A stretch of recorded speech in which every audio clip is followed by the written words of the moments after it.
bo'ladigan voqea yuz beradi. Bizning qishlog'imizga zombilar hujum qiladi. Biz esa nima qilib bo'lsa ham qishlog'imizni asrab qolishimiz kerak. Esingizda bo'lsa, 1 yil oldin ham qishlog'imizga zombilar hujum qilgan edi. O'sha video oxirida qishloq aytganidek, bu safar 4 ta fazadan iborat bo'ladi. Oson, o'rtacha, juda ham qiyin va ilojsiz.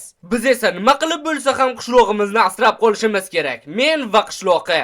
Qishloqi ishkal, uyimizni himoya qilishimiz kerak. Qishlog'imizga zombilar hujum qilyapti. Xo'sh, sen meni eshityapsanmi?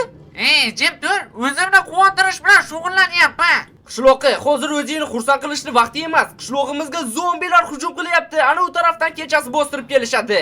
Nima? Allaqachon 1 yil o'tib ketdimi?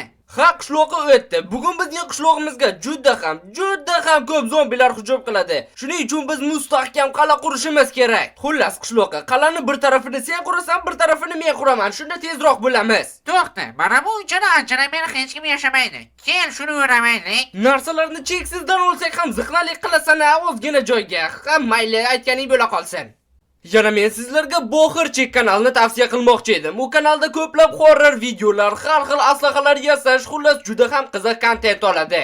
Kanalni yaqindagina boshlagan. Shuning uchun qo'llab-quvvatlasangiz juda ham zo'r bo'lardi. Shu videoni ko'rib bo'lgandan keyin video ostiga havola orqali yoki qidiruvga Boxirchik deb yozib kanalga obuna bo'lib qo'ying. Bu ish bilan meni juda ham xursand qilgan bo'lardingiz. O'tgan safar qalamiz devori 3 blok edi. Bu safar esa 4 ta qilamiz. Chunki faza ham 4 ta. Bu safar qalani ozgina pastroq qilamiz, zombilarni otish osonroq bo'lishi uchun. Bittagina komanda yozsam, biz qala quryapmiz, olti darvoza emas. Bo'ldi, vohma qilmasang-chi. Yana devorlarni iloji boricha chuqurroqqa kirgazish kerak, sababi balki ular chuqur kovlashni ham o'rganishgandir-a? Men ularni o'rnida bo'lsam, kovlashni emas, uchishni o'rganardim. Yaxshi ham ular sen emassan. Senda ishlar qanday ketyapti? Oltin darvoza degin. O'liklar yana xato qilmaydi. Xo'sh, endi mana bunday qilamiz va menimcha devorlar tayyor. Ha, ajoyib. Arti, bu safar qurayotgan qalamizga o'pali sistemadan necha ball berarding? Bilmadim, kel yana obunachilardan so'raymiz. Do'stlar, o'z fikringizni izohlarda yozib qoldiring. Faqat qurib bo'lganimizdan keyin hali baholaydigan narsa ham yo'q-ku.